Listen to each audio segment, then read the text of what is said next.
Olá, sejam todos muito bem-vindos. Eu sou Milena Flores e está começando mais um Todo Ouvidos. E eu quero agradecer a todos vocês que se inscreveram no canal, que curtem, que compartilham. Muito obrigada. Vocês me ajudam juntos a construir esse jornalismo catalisador de boas mudanças. Bom, hoje eu converso com um pai que, creio eu, está vivendo uma das maiores dores, se não a maior dor da sua vida, que é a perda de uma filha. A Juliana Marins ficou conhecida nacionalmente depois que ela estava fazendo um mochilão na Ásia, publicitária, cheia de sonhos, de vida. E ela sofreu uma queda no Monte Rinjani, na Indonésia, e a irmã não mediu esforços para que ela fosse resgatada. E depois de longos 4 dias, ela foi encontrada morta e a família tenta sobreviver a ausência dela. E hoje eu converso com o pai. Posso dizer que há um mês, né? Porque ela faleceu no dia 24 de junho, então é muito recente. E o pai atendeu ao pedido de contar mais sobre a Juliana, mais do que a gente até saiba dela. E seu Manuel, seja muito bem-vindo aqui. Te agradeço imensamente por partilhar um pouco da Juliana com nós, porque acredito que a história dela, o pouco que já conhecemos, impactou o Brasil. Emanuel, eu quero até começar, digamos que do começo. Como é que foi quando você descobriu que seria pai de uma outra menina? Você já tinha Mariana, seria pai da Juliana. É uma história interessante, porque a Estela, minha esposa, ela tinha um tumor de hipófise, né, uma glândula que fica mais ou menos nessa direção aqui, por dentro do crânio, que é a glândula que regula o crescimento das pessoas, né, a glândula hipófise. E ela tinha um tumor chamado prolactinoma, então ela não podia engravidar. E quando ela estava fazendo os preparativos para cirurgia, ela engravidou da Mariana, que é a nossa filha mais velha. E depois daquilo, os médicos disseram que ela não engravidaria mais. 5 anos depois, veio a Juliana. E quando ela recebeu a notícia que estava grávida da Juliana, nós tivemos uma alegria muito grande, porque não imaginávamos que ela pudesse ter uma outra filha. E, eu sempre fui muito ligado a crianças, né? Minha família é muito grande. Eu sou caçula de 6 e eu tenho 64 anos. Você imagina, né, quantas crianças eu vi nascer na família, né? E sou muito ligado a crianças. E quando descobrimos que Estela estava grávida, né, de uma menina, mais uma menina, eu fiquei extremamente feliz. A maioria dos pais querem ter filhos homens, né? Eu vou na contramão, né? Eu já queria ter filhas meninas, eu também não sei por quê, mas fiquei extremamente feliz quando soube da gravidez da Juliana. E a Mariana Caçula ficou como? Ficou feliz também? Ainda mais outra menina? A Mariana, que é a mais velha, né? Quando Hum. ela soube, na verdade, ela nem não foi nem isso. A Mariana é o seguinte, ela pedia uma irmã. O tempo todo ela pedia uma irmã. Tanto que quando Juliana Estela ficou grávida da Juliana, né, que nós soubemos que era uma criança, que era uma menina, a Mariana foi que escolheu o nome. Ela que deu o nome. Irmã, Juliana, vai se chamar Juliana. Que ela tinha uma amiguinha na escola que se chamava Juliana, e por conta dela, quando a mãe engravidou, colocou o nome, quis colocar o nome da irmãzinha de Juliana. Contrário, desculpa. Quis colocar o nome da irmãzinha de Mariana, né? Porque ela se chamava Juliana. Então a Mariana meio que queria retribuir isso. Então, não, o nome dela vai ser Juliana, vai ser Juliana. Então ficou Juliana por conta da Mariana. E meio que foi um presente para ela, né? Já que pedia tanto também, eu acredito que ela, como criança, até entendeu, né? Que seria um presente para ela. Sim, ela ficou extremamente feliz com isso, né? E ela tratava a Juliana como, assim, sabe aquele instinto de proteção, né? Que a gente tem com o irmão mais novo, e por ser 5 anos de diferença de uma para outra, no início, né? Teve esse de proteção. Depois, quando as crianças crescem, né? A diferença de idade vai sumindo, né? Parece mais que são da mesma idade, começam a fazer programas juntos e tal. Mas no início era esse sentido de proteção, né? De cuidar da minha irmãzinha e tal. Ficou E, extremamente feliz. Emanuel, vocês sempre moraram em Niterói? Não, nós, Nós somos, eu e Estela, somos do município da Baixada Fluminense, chamada Duque de Caxias. Quando nós casamos, aí nós saímos do Duque de Caxias para fazer faculdade. Ela foi fazer faculdade em Seropédica, na Universidade Rural do Rio de Janeiro, e eu vim estudar aqui na UF, em Niterói. Foi quando eu me apaixonei por Niterói. Aí casamos, moramos um tempo no Rio, e depois viemos para Niterói. Já estamos aqui há um bom tempo. E a infância delas já foi em Niterói. Como é que foi essa infância da Juliana, da Mariana? Olha, foi, eu posso dizer que foi uma infância muito, muito feliz, né? Nós não nos desgrudávamos, né? Nem por imposição minha ou da mãe, não, mas é porque nós gostávamos de estar juntos, né? Então fizemos muitas viagens juntos, passeamos muito e fazíamos muitas coisas em comum. A infância foi uma infância normal de crianças, né? Eu ensinei Mariana a andar de bicicleta, Mariana ensinou a Juliana a andar de bicicleta. Nós saímos, tem umas praças aqui perto de onde nós moramos, a gente ia domingo à tarde soltar pipa, andar de bicicleta, ia à praia, coisas assim normais de criança mesmo, né? Foi uma infância muito, muito legal, muito solta, muito feliz, né? Delas duas. E Manuel, elas foram crescendo, adolescência, e aí cada um foi por um caminho, alguma escolha profissional. Como é que foi a escolha da Juliana até por publicidade? Ela tinha dúvidas ou foi uma certeza? Não, não, ela começou fazendo direito, né? Ela fez o Enem, e aí ela foi muito bem no Enem, e aí a primeira escolha dela foi direito, e ela resolveu ir para Uberlândia, estudar em Uberlândia. E ela estudou em Uberlândia 6 meses só, que ela decidiu que ela não queria usar terninho pro resto da vida. Que ela disse, não quero ser advogada, que eu não quero usar terninho pro resto da vida. Então naquele mesmo ano, ela pegou a mesma nota do Enem, né? E aplicou tanto para direito quanto para comunicação na UFRJ, né? Que é a federal daqui do Rio. E ela passou nas duas, tanto direito quanto publicidade. Mas ela falou, não, direito eu não quero, não. Já decidi que eu não quero direito. E aí ela foi para publicidade, foi para comunicação social, né? E durante o curso ela se virou para publicidade e propaganda, que foi a habilitação que ela se formou, né? Então ela é formada em comunicação social, né? Com a habilitação em publicidade e propaganda. E ela era feliz no curso, depois também de formada?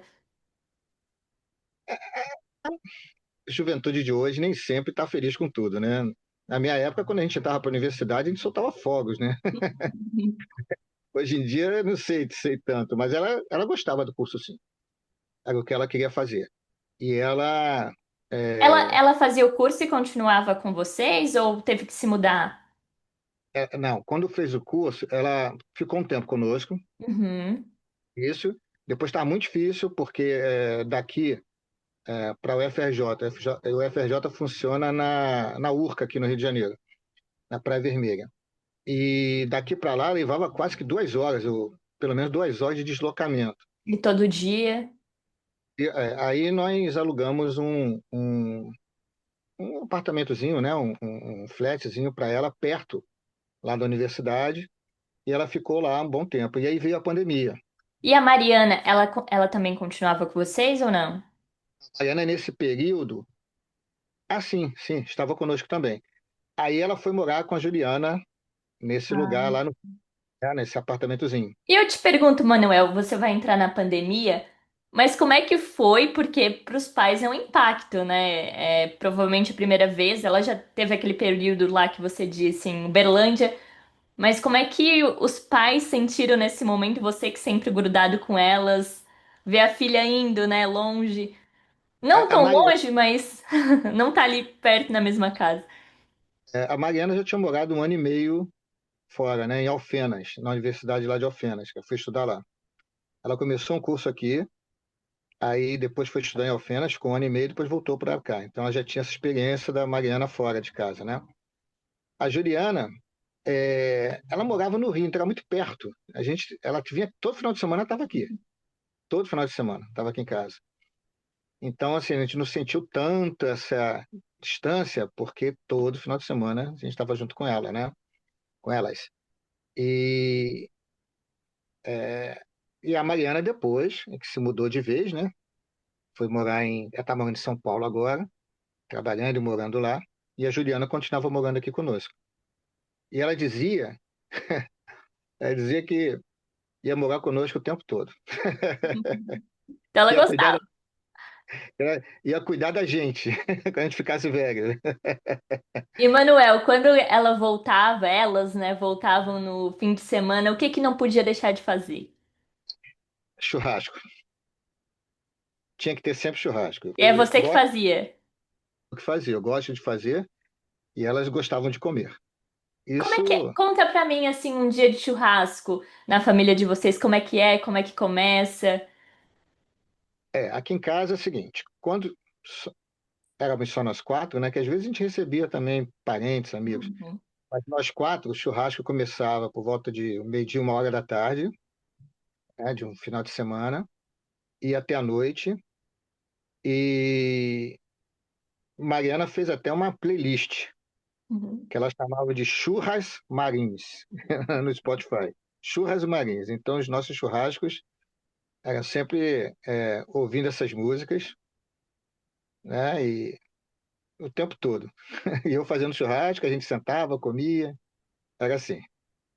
E Manuel, a Juliana era uma menina cheia de sonhos, né? Tanto a ida para Ásia, pelo que eu li, né? Te pergunto agora com a certeza do pai que estava presente todo momento, que era um dos sonhos dela. Ela falava com vocês sobre isso?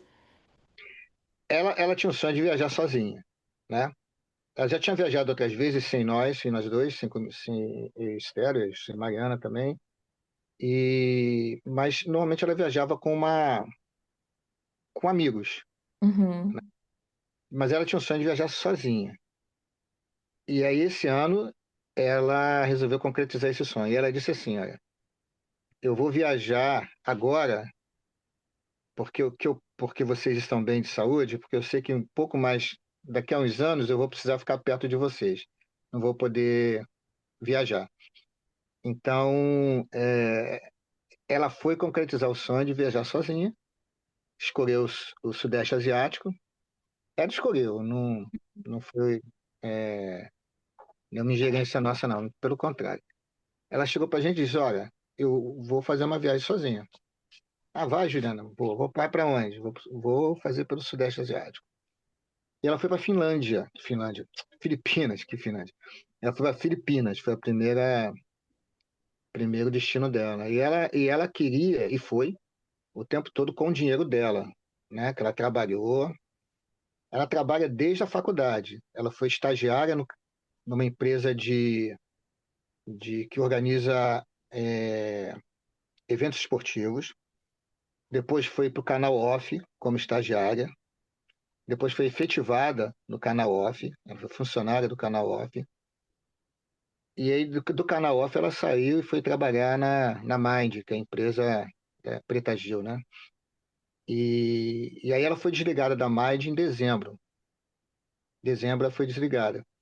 E aí, quando aconteceu isso, ela falou: agora surgiu a oportunidade de eu tirar meu tempo sabático. Não vou procurar emprego, não vou nada. Vou passear, vou viajar.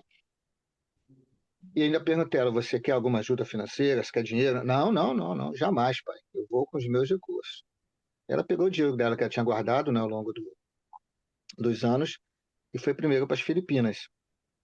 E lá nas Filipinas, ela ficou no hostel lá e os primeiros dias ela trocava a estadia pelo trabalho, né? Trabalhou lá no hostel e tal. E o tempo todo, ela, em momento algum, ela precisou de dinheiro ou pediu dinheiro, E embora como é tenha que já. ela tava lá? Porque eu penso que vocês estavam trocando mensagens, né? Ela tava feliz, mandava fotos. Ela só ligou para a gente chorando uma vez. Ela até relatou isso no Facebook, no Instagram dela. Foi um dia já uns. Acho que foi, acho que foi pouco antes dela ir para a Indonésia, se não me engano. não lembro exatamente que dia que foi, mas ela colocou isso lá no Instagram dela. Ela ligou pra gente meio que chorando e tal. Ela disse que tinha chorado aquela semana de saudade e tal. Aí ligou, a gente ficou 2 horas conversando, né? 2 horas conversando. E ela só desligou porque ela acabou a bateria do celular, falou, e preciso recarregar meu celular. Eu falei, eu também. O meu também está no final. Mas era sempre em contato. E foi a única vez que ela chorou, mas ela falou, não, mas eu vou ficar mais um tempo. Eu vou aproveitar um pouco mais. E aí foi isso. E ela estava muito feliz. Teve uma vez que ela mandou, acho que ela estava no Vietnã nessa época, que ela mandou uma mensagem para a gente dizendo assim, olha, eu estou muito feliz. Ela usou exatamente essa expressão. Estou muito feliz. Você via pela expressão dela que ela estava extremamente feliz. Ela estava fazendo coisas que ela não fazia normalmente, estava descobrindo mundos que ela não conhecia antes, que ela já tinha viajado para o exterior algumas vezes. Algumas vezes conosco, né, para a Europa, por exemplo, Portugal, Espanha, Itália, França. Ela foi para o Egito, num trabalho voluntário, ficou 2 meses lá, e foi para o Havaí, quando ela trabalhava no Canal Off, e cobriu um campeonato de surf lá. E, mas assim, sozinha, ela nunca tinha ido, e ela tinha essa vontade de viajar sozinha. E estava tudo correndo muito bem. Sempre que ela ligava para a gente, dizia que estava tudo normal, tudo tranquilo, feliz da vida. E, Manuel, eu até te pergunto, que não sei se foi através da Mariana, quando você soube, primeiro ela contou pra vocês que iria fazer a trilha do Monte Rigiani, contou. Ela disse assim, ó, gente, eu vou fazer uma trilha, Hum. né, no vulcão e tal, e vou ficar sem sinal de internet por 3 dias. Então não se preocupem não, que esses 3 dias eu vou ficar sem internet mesmo. E realmente lá em cima não tem sinal, né, lá no vulcão não tem sinal, mas ela avisou sim, avisou pra gente tudo. Cada passo que ela dava, ela avisava. Por exemplo, ela criou um grupo só para ela dar o passo a passo dela nessa viagem. Então ela dizia assim, ó, no dia tal eu vou estar no hotel tal, no hostel tal, é, dava o endereço do lugar, dava o telefone do lugar e dizia de que dia a que dia ele estaria lá. Quando ela saía para outro lugar, ela fazia a mesma coisa, dava toda o endereço, o Passos. telefone, né? Todo lugar que ela fazia, ela dizia. Por exemplo, ela foi fazer um curso de mergulho. Ela tirou o certificado de mergulho lá acho que foi nas Filipinas, ou foi na Tailândia, eu não lembro bem. Um desses países ela tirou um certificado de mergulho. Então ela fez o curso completo e tirou o certificado internacional de mergulho. Ela era muito boa nadadora, né? Chegou a participar de competições quando ela era mais nova, de natação. Ela sempre gostou muito de esporte? Adorava, sempre. Ela começou com natação, ela era muito boa nadadora. Ela não continuou porque ela não cresceu, né? Ela era baixa. E as nadadoras profissionais hoje em dia são muito grandes, né? E por isso que ela não seguiu a carreira profissional de natação. Ela gostava muito de natação. Então, assim, recentemente ela fazia natação, ela corria, ela jogava futevôlei, ela fazia musculação. Era uma pessoa muito. Atleta, praticamente. Além de estudar, trabalhar, fazer todas essas outras coisas normais, né? Ela era muito ativa. Ela torcia para algum time? Vocês, como família, mesmo time? Mengo, todo mundo em Todo casa mundo. E ela gostava de torcer também? Reunia a gostava. família? A gente ia ao estádio, né? A gente ia ao estádio. Até o Flamengo fez uma homenagem a ela, né? Eu cheguei a ver no seu Instagram, que eu vou deixar até para as pessoas irem lá. Manuel, você lembra da primeira vez que levou ela pequenininha pro estádio, assim, ela e a irmã? Porque a irmã já provavelmente já tinha ido, né? Assim, a Juliana era pequenininha quando nós fomos ao estádio do Maracanã pela primeira vez. Se eu tentar lembrar que ano, eu não vou conseguir lembrar o ano, não. Eu lembro que ela era pequena. E nós íamos muito, principalmente eu, ela e Mariana, né? E Estela já não gostava muito, mas ia também.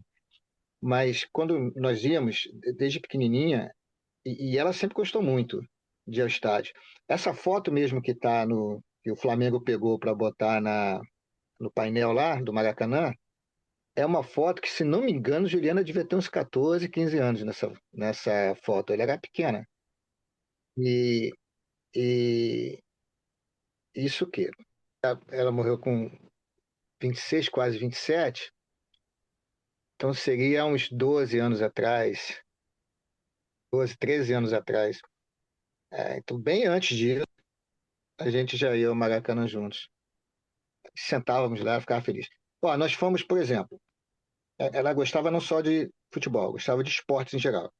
Nós fomos em vários jogos no Pan-Americano, aqui do Rio de Janeiro, que foi em 2007. Nós fomos em vários eventos. Depois teve a Olimpíada 2016. Nós fomos em vários eventos, tanto da Olimpíada quanto da Paralimpíada. A mesma coisa nos Jogos Pan-Americanos, nos Jogos Pan-Americanos. Também a gente foi muitos eventos. Ela, torcedora, nós fomos, por exemplo, o Flamengo disputou uma final de Mundial de basquete, que foi até aqui no Rio de Janeiro, contra um time de Israel, se não me engano. Nós fomos ao jogo, né? O Flamengo até ganhou, foi campeão e tal, nós fomos. Ela adorava vôlei, né, de assistir também. Ela gostava de praticar De e assistir. de, e de assistir esporte. Você foi muito esporte. E Manuel, até voltando lá, porque ela disse que estava ali, avisou para vocês que poderia até ficar sem contato, né? Porque ela sempre avisava para vocês todos os passos. E até para deixar as pessoas em conhecimento, a Juliana teve todo o cuidado, né, para ir nessa trilha. Ela foi acompanhada com guia, com outras pessoas, mesmo na viagem sozinha. E, Manuel, como é que você ficou sabendo que ela tinha sofrido uma queda? Foi através da Mariana? Como é que foi? Quando Juliana caiu, segundo a Defesa Civil lá da Indonésia, né, que eu fui para a Indonésia e tal, me reuni com um monte de autoridades lá, depois posso até comentar isso com você. Mas quando ela caiu às 4 da manhã, segundo a Defesa Civil de lá. O guia percebeu que ela tinha caído por volta das 6 e pouquinho da manhã. Aí ele fez um vídeo, às 6 horas e 7 minutos. Por que que eu sei da precisão? Porque ele me deu o vídeo. Então tá lá o horário, peguei no celular dele e vi. Né? Ele espontaneamente nos deu o vídeo. Da Juliana caída lá com a luzinha do capacete acesa. Na verdade, você nem vê a Juliana, você vê a luz do capacete Uhum. acesa. Né? Então você não sabe se o capacete caiu ali, onde ele avistou, ou se era a Juliana que estava ali. Mas por volta de 9 horas da manhã, um grupo de turistas espanhóis que estava passando. Nesse momento você já sabia ou não? Nós Não. soubemos, não, nós soubemos por volta de 9 horas da manhã, um grupo de turistas espanhóis que passavam por ali, Uhum. ouviu alguém pedindo socorro e olharam lá para baixo e viram Juliana. É aquela primeira imagem que mostra ela mexendo numa pochete e tal. Uhum. E aí viram a Juliana ali e eles perguntaram para o guia, que o guia estava lá, quem era, ele falou o nome. E aí eles procuraram um lugar onde tivesse internet, fizeram aquele vídeo primeiro, aí, com drone, aí procuraram um lugar onde tivesse internet e procuraram no Instagram da Juliana os contatos dela. Aí começaram a disparar mensagens para vários contatos, vários daqueles contatos. Uma das pessoas é, para quem eles ligaram, mandaram mensagens, a mensagem, né? Ela foi ela que entrou em contato com Mariana, falando do acidente, né?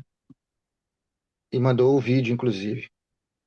E aí Mariana ficou assim, nesse dia nós estávamos em São Paulo na casa da Mariana.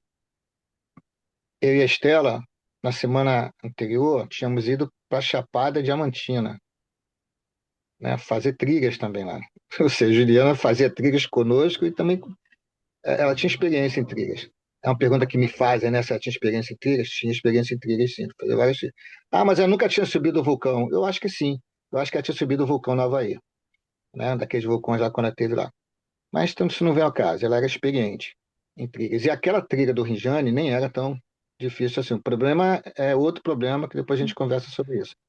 Mas aí mandaram para Mariana falou conosco, nós estávamos na casa dela. Isso foi numa sexta-feira à noite, que isso foi de manhã lá do sábado, né? Lá são 11 horas à frente. Aí nós ficamos sabendo, ficamos a noite toda é, entrando em contato com pessoas que nós conhecíamos, né? E passamos o sábado, e no sábado chegou a tal notícia de que ela teria sido, teriam já chegado até ela, levado comida, levado cobertor, água, não sei o quê, que na E, verdade era mentira. e essa notícia chegou através de quem? Da própria Indonésia, o governo, alguém que mandou isso? Embaixada do Brasil lá, que nós também estamos em contato com a Uhum. embaixada, e o parque tinha soltado essa notícia de que ela tinha sido encontrada, estava bem e já tinha levado comida, água e cobertor para ela. O parque fez isso. Nossa. Aí o parque mandou essa notícia para a embaixada, porque a embaixada já tinha entrado em contato com o parque, quando nós entramos em contato com a embaixada, né? E aí a embaixada nos falou. Nós fomos dormir tranquilos, né? Foi a primeira noite que eu dormi, que de sexta para sábado nós não dormimos. Sábado chegou essa notícia. Sábado para domingo, conseguimos dormir um pouco. Mas acordei domingo com a notícia de que era mentira. Mas ela só. Quem nos avisou não foi o parque em momento algum, não foi o guia em momento algum, não foi a empresa de turismo, não. Eles tinham todos os dados da Juliana, mas nenhum deles entrou em contato conosco. Eles tinham dado até do contato de emergência que a Juliana tinha dado lá. Até isso que eu ia perguntar, porque geralmente em viagem, né, tem esses contatos, principalmente quando vai fazer uma trilha, alguma coisa nesse sentido, de esporte, geralmente tem um contato de emergência. Mas, Mas e vocês ficam à mercê também, né? Porque quem estava lá na Indonésia que vocês conheciam era a filha de vocês, não tinha mais ninguém. Então fica à mercê da embaixada, fica à mercê do governo, né? Que são autoridades às vezes que dificultam a comunicação também. E sim, eu acredito que gera até um certo desespero também de saber passo a passo e demorar também para ter comunicação. já tinha um problema sério que é o fuso horário, né? Lá são 11 horas a mais do que aqui. Então já tinha esse problema. Quando a gente estava a pleno vapor, que durante o dia estavam dormindo lá, era noite, né? Então, já tinha esse problema da comunicação, do fuso horário. E total descaso, né? Da empresa que ela contratou, que sabia dos contatos de emergência e não entrar em contato, e do guia e do parque, porque todos eles tinham esses contatos de emergência e sabiam quem era, sabiam quem tinha caído, porque foram eles mesmos, foi o guia que falou para tanto para a empresa de turismo quanto para os turistas espanhóis, foi o guia que falou que o nome dela era Juliana Marins e tal, e entraram no Instagram dela e conseguiram, os turistas espanhóis conseguiram entrar em contato conosco. Os turistas espanhóis que tentaram o contato com a família. Eles que conseguiram, né? Não, Não, e eu penso que se eles não tivessem até essa iniciativa, como é que ficaria? Também, não né? tenho a menor ideia, Milena, porque a coisa lá é muito improvisada. É tudo muito improvisado. O parque não tem muito controle de quem sai e de quem entra. Para você ter uma ideia, na ficha de admissão da Juliana ao parque, eles fazem uma fichinha lá no computador de todo mundo. Consta que ela fez check-in no dia 20 e check-out no dia 21. Ou seja, se esses turistas espanhóis não tivessem entrado em contato conosco e nós fôssemos procurar a Juliana, porque o último destino que a gente sabia dela era o Trilha do Vulcão, ia constar que ela saiu do parque no dia 21. E aí, Era, desesperados, iriam dar como desaparecida, não ia encontrar. exatamente. Até hoje a gente estaria esperando elas voltar. Graças a Deus, teve esses turistas espanhóis passando por ali. Que a pior coisa que tem é você não ter um fechamento de uma história, né? A pessoa some, e aí? Cadê essa pessoa, né? Graças a Deus, pelo menos, foi um fechamento triste, que dói muito, mas foi um fechamento, né? Saber que o que tinha acontecido com ela. Emanuel, eu acredito que o Brasil viu as forças que também não sei de onde ela conseguiu tanta força, mas eu acredito que desde que ela soube que teria uma irmã, pelo que você disse, ela teve esse instinto de proteção, né, desde pequena já. Mas a Mariana moveu mundos para Com fazer certeza, de tudo, mesmo aqui do Brasil, né, onde ela conseguiria. E como era, porque o que a gente conhecia é o que ela transmitia, né? Rede social, mídia, mas vocês estavam em casa. Como é que era estar nesse clima em casa? Como é que vocês tentava ligar de diversas formas para várias pessoas? Como funcionava? sim. A Mariana foi incansável. Mariana foi incansável. Mariana foi uma pessoa que imprescindível, né? Foi muito, muito importante. Foi importantíssima. E todos nós ligávamos para pessoas que nós conhecíamos que pudesse ter alguma influência, algum contato, né? Que a gente queria contato com as autoridades brasileiras, queríamos contato com pessoas da Indonésia. Então, Mariana coordenou tudo isso. E nós conseguimos contato com um deputado aqui no Brasil, que era aqui do Rio de Janeiro. Nós conseguimos contato com jornalistas que eram nossos amigos, um ex-namorado da Juliana, que tinha também estudado na mesma universidade que ela, e tem contatos também, ele também tem contato com muita gente, né? Então isso foi crescendo. Juliana tinha trabalhado com artistas, né? Quando ela trabalhava na Mind, ela ficou responsável por trabalhar com alguns artistas aqui do Rio de Janeiro, como DG, como Babu Santana, eu esqueço o nome dos outros, né?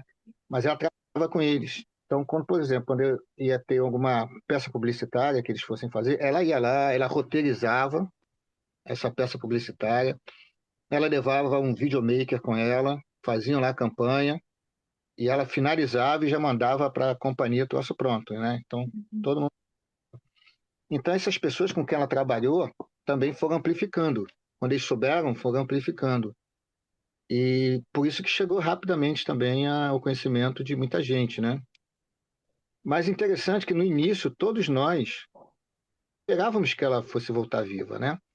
E teve inclusive um canal de televisão que ligou para mim e falou assim: nós gostaríamos de fazer uma matéria sua, quando soube que eu ia para a Indonésia, né? Uma matéria sua com ela assim que vocês se reencontrarem.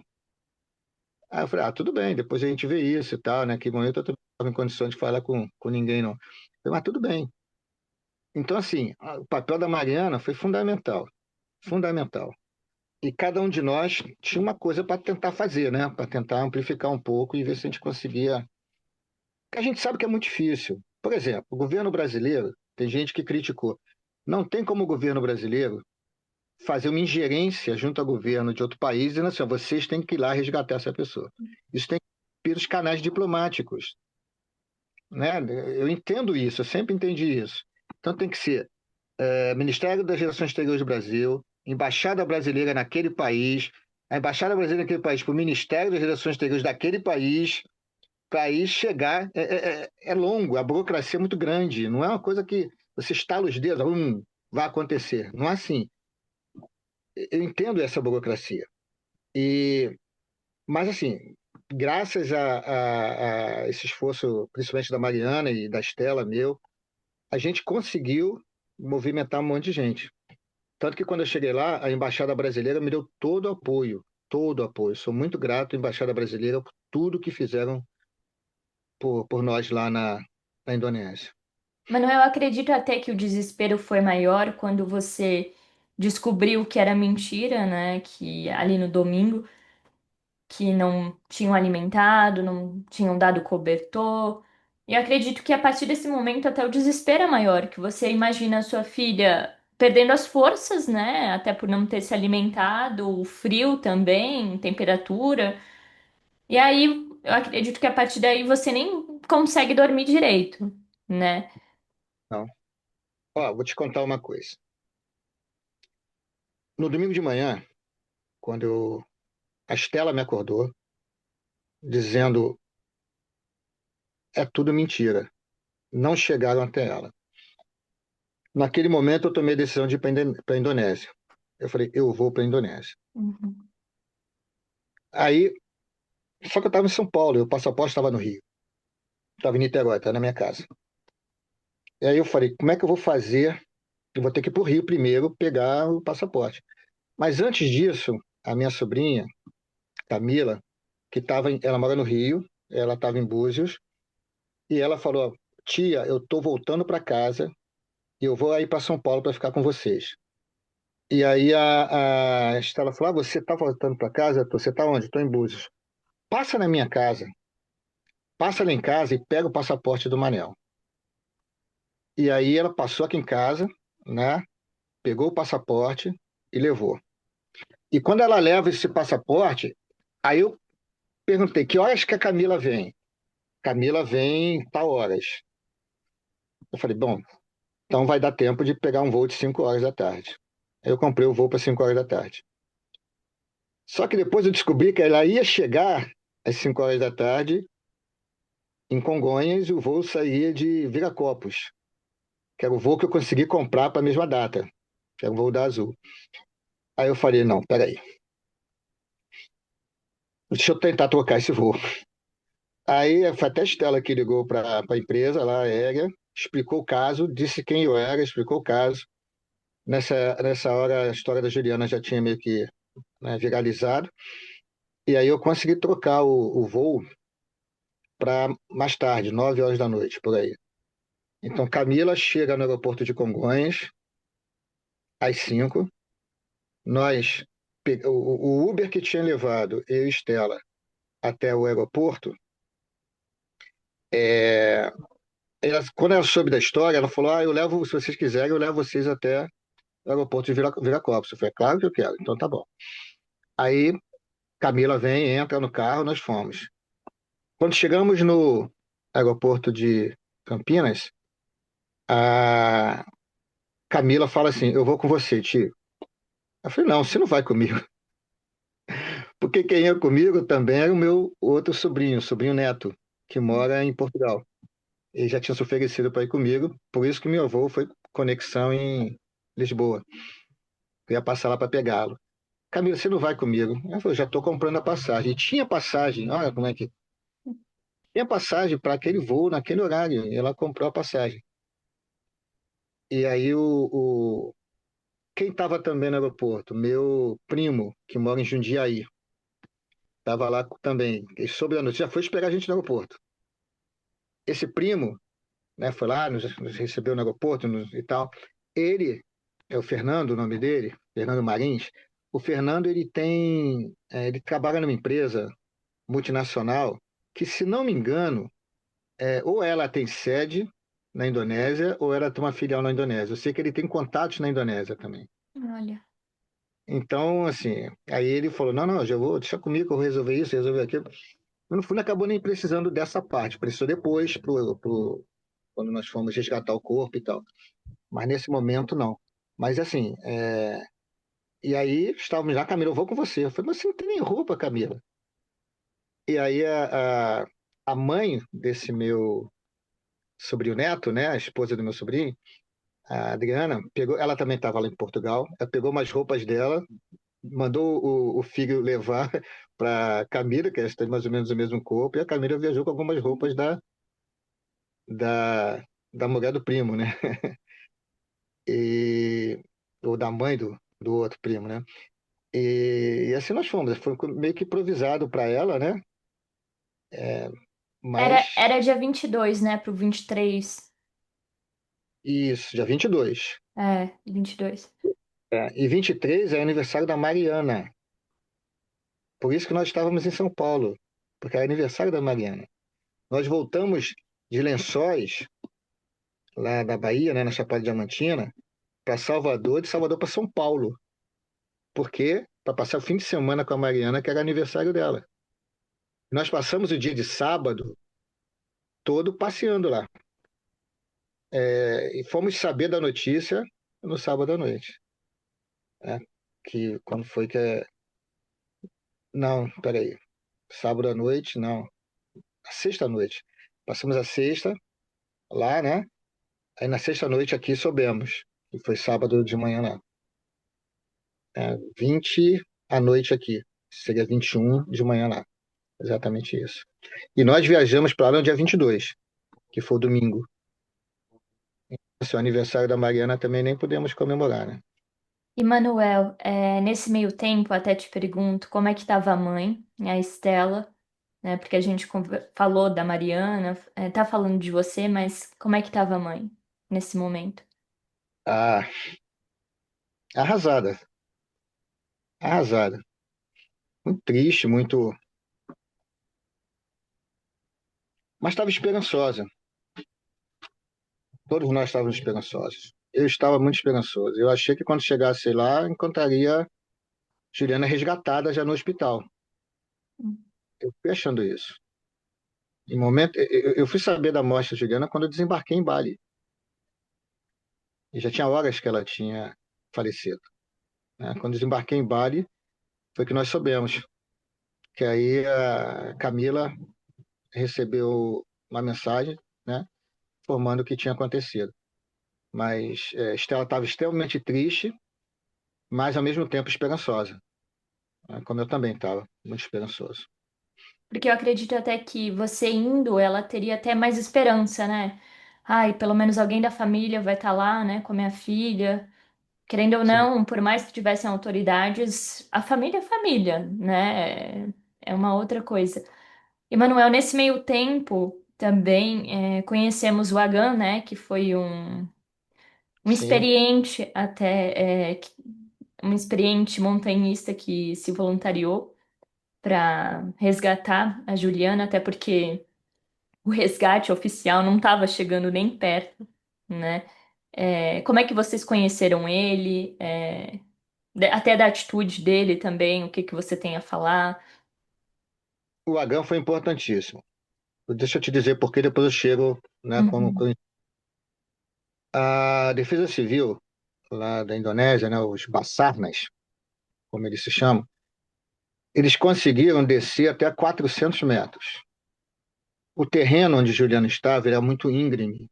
Aquela primeira imagem de drone que ela aparece mexendo na pochete, parecia que ela estava num lugar plano, né? Não, não era plano. Era muito íngreme. O terreno era assim, ó, íngreme. Nossa. A gente foi ver isso depois pelas imagens da Defesa Civil. A gente teve noção de como era íngreme lá o terreno. E ela, os Bassarnes, deixa eu voltar só um pouquinho aqui. Como é que a gente soube que era mentira a história o melhor, por que que surgiu essa mentira de que tinham levado roupa e comida e água para Juliana? Porque os Bassarnas, nessa Defesa Civil, quando eles chegaram, eles já foram instalando os equipamentos e logo na primeira noite eles conseguiram descer 200 metros, que é onde se imaginava que Juliana estaria. Só que ela não estava ali, nesses 200 metros. E aí eles desceram com água, desceram com roupa e desceram com alimento. Por quê? Porque eles não desciam e subiam. Eles desciam, montavam uma base e ficavam, né? Depois, na outra etapa, eles conseguiram descer até 400 metros. Você vê como a coisa era íngreme, Hum. né? Eles desceram 400 metros e não chegaram no solo. Quem foi chegar ao solo foi o Agan e sua equipe. No terceiro dia, né, que eles chegaram e desceram os outros 200 metros, que a Gina estava em torno de 600 metros. Quando o Agan chegou, por que a Defesa Civil não desceu e o Agan e sua equipe desceu? Pelo seguinte, os primeiros 400 metros, um escalador normal conseguiria descer. Os outros 200 metros era extremamente difícil. A comparação que eu faço é entre surfista de ondas normais e surfista de ondas gigantes. O surfista de onda gigante consegue andar numa onda normal. Os surfistas de ondas normais não conseguem andar em ondas gigantes. É diferente. Os surfistas de ondas gigantes são aqueles caras viciados em adrenalina, né? Os caras que querem quanto mais dificuldade, melhor. O Agan e sua equipe são desse tipo, de pessoas meio que viciadas em adrenalina, sabe? Que quanto maior o desafio, mais eles querem vencer, melhor para eles. Então, eles é que desceram os últimos 200 metros. A equipe do Bassarnas ficou em 400 metros e o Agan e sua equipe conseguiram chegar até lá embaixo onde o corpo da Juliana estava. E quando eles chegaram lá, o Agan dormiu do lado dela. O Agan e mais uma pessoa dormiu. Para quê? Para que se chovesse, o corpo da Juliana não descesse mais. Entendeu? Graças a Deus não choveu. Mas eles ficaram lá. E aí, quando nós estávamos no parque, no intervalo entre as duas reuniões, a gente fez uma reunião primeiro com os Bassarnas, que foi muito esclarecedora. Eles fizeram um cronograma completo de tudo que eles fizeram. Ó, Juliana caiu às 4 da manhã e nós fomos contactados às acho que 8h30 ou 9 horas da manhã. A base dos Bassarnas fica a 2 horas do parque, fica distante. E eles não contam com helicóptero. Para você ter uma ideia, na Defesa Civil de lá tinha um helicóptero para o país todo. E esse helicóptero ficava na capital, Jacarta, que é muito longe. O helicóptero que às vezes dava algum apoio para eles era um helicóptero de uma mineradora, entendeu? E é um helicóptero que não é de resgate. Então eles não tinham nem como sobrevoar lá no lugar. Até aparece em algum momento, tem um vídeo mostrando o helicóptero lá, ele é dessa mineradora, eles passam muito alto, eles não tinham experiência de resgate. Então eles chegaram no parque às 10 e tal, pegaram o seu equipamento, né? E foram subindo a pé, cheio de equipamento. Eles só conseguiram chegar lá às 7 horas da noite. A primeira equipe que foi para lá era a equipe de primeiros socorros, né? São socorristas amadores. Eles recebem um dinheirinho do parque, que é bancado pelo seguro que os turistas fazem para poder subir lá. Então, quando tem é, algum resgate para fazer, eles vão lá e sobem. Mas isso, o resgate que eles fazem é de corte, Hum. torce o pé, coisa Primeiros assim, socorros. socorro. Hum. E aí quando os Bassarnes conseguiram subir, os Bassarnes demoraram mais por quê? Porque eles subiram cheios de equipamentos. Os equipamentos de escalada, eles levaram todo lá da sede do parque lá para cima. Demoraram mais a chegar, é óbvio. Se aquela primeira equipe que chegou tivesse, fosse experiente, tivesse levado os equipamentos, provavelmente teriam resgatado a Juliana. Mas a equipe do Bassarnes não conseguiria resgatar, porque a Juliana já não estava mais naquele. Chegaram quase 7 horas, 7, não, 8 horas depois do ocorrido. Não, depois do ocorrido não, o ocorrido foi às 4 da manhã. Eles chegaram às 7 da noite. Olha quanto tempo. Né? 13 horas depois que eles chegaram em cima. Porque eles foram avisados mais de 2 horas depois do acidente, até se deslocar até o parque, mais 2 horas e pouco, foi quando eles começaram a subir. Né? Então, assim, bom, aconteceu. Eu volto aqui para o Agan. Então, esse último percurso da escalada foi feito por Agan, né, e sua equipe. Se Agan e sua equipe não tivessem chegado, provavelmente Juliana tivesse sido dada como desaparecida. Por que eu estou te falando isso?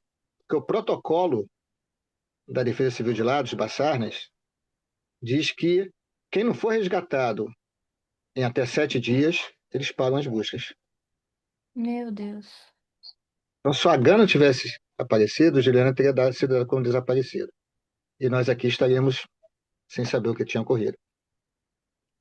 Quando chega, quando a gente está na reunião, na reunião lá com a Defesa Civil, ficamos sabendo pela própria Defesa Civil, e Juliana já estava, o corpo dela já estava sendo deslocado lá para o parque, né, para onde nós estávamos. E que nós deveríamos ficar lá para fazer o reconhecimento do corpo. E aí, tudo bem, vamos esperar. Aí esperamos, chegou antes do que imaginávamos, do que tinham falado. O corpo chegou antes.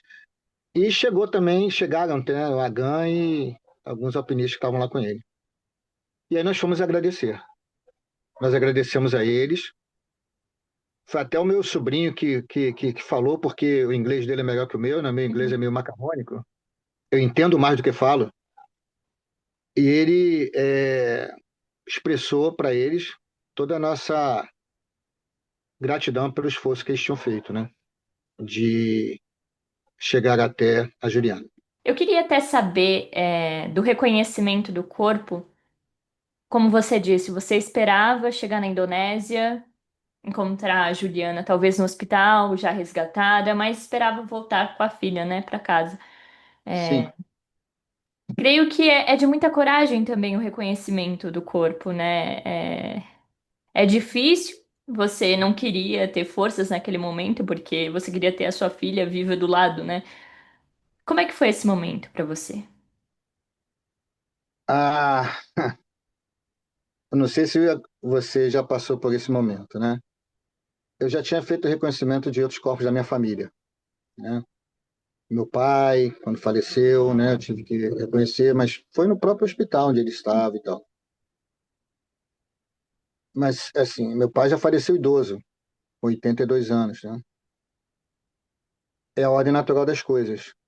Os pais morrerem antes dos filhos, né? Então você acaba meio que, não digo que você se conforme, mas você entende que é a Sabe ordem que em algum natural. momento pode acontecer, né? Exato. Você reconhecer o corpo de uma filha é uma experiência que eu nunca imaginei que fosse passar. Nunca. E ainda mais nas circunstâncias. O reconhecimento do corpo foi feito na ambulância, na entrada do parque. E foi uma coisa muito dolorosa. Tanto que meus sobrinhos perguntaram, tio, você não falava, tio, você não precisa ir lá. Eu falei, não, mas eu preciso ir lá.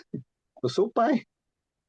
É, quando minha filha nasceu, eu fiz uma promessa para mim mesmo que eu estaria junto com ela em todos os momentos, nos bons e nos ruins.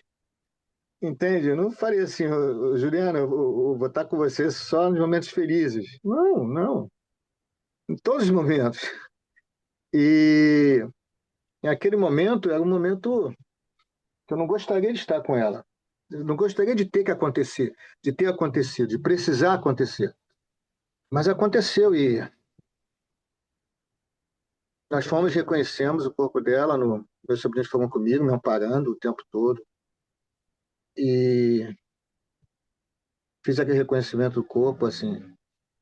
Ela estava ainda naquele saco que colocaram ela, até nas imagens que mostra isso. É, e aí nós pedimos para eles abrirem o fechiclé, né? Ela estava, mais ou menos na mesma posição que ela foi encontrada, ela estava nesse saco. Aí eu afastei um pouco o cabelo dela, né? Eu já sabia que era ela. Afastei só um pouco o cabelo dela, assim, estava na testa, pro lado assim. E foi isso, o momento assim, mais difícil da minha vida. Mais difícil. O momento que eu nunca esperei que fosse acontecer, aconteceu, mas foi muito triste. Muito triste mesmo. Eu espero nunca mais passar por isso. E como é que foi falar com a sua esposa depois disso?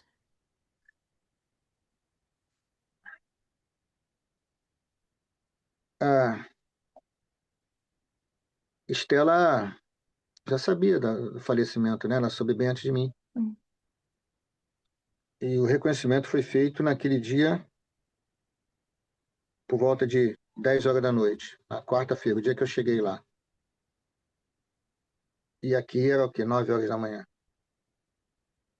11 horas da manhã, que é 11 horas a mais, né? E aí eu liguei para Estela e contei, né? O que tinha acontecido naquele dia e tal. Todo dia que eu estava lá, eu sempre ligava para ela para dar um resumo do que aconteceu no dia, né? E aí a Estela não quis ver o corpo, nem aqui, da Juliana, nem aqui. Ela quis ver. Eu entendo plenamente isso. E quando ela disse que não queria ver, eu fiquei até aliviado. Falei, que bom. Pensei comigo, né? Porque aí a imagem que vai ficar da Juliana é só da Juliana viva, né? Na mente da Estela. Mas graças a Deus, assim, quando eu sonho com a Juliana, eu penso nela, eu nunca, essa imagem dela no reconhecimento do corpo não me vem à mente. O que me vem à mente é a imagem realmente dela. Ontem, até botei isso hoje no Instagram, né? Ontem, na hora que eu estava saindo para pedalar, né? Que eu faço ciclismo, corrida, natação, faço essas três coisas. Mas ontem, depois de 40 dias sem praticar exercícios, eu resolvi voltar, né? Ou pelo menos tentar voltar. E ontem eu fui pedalar.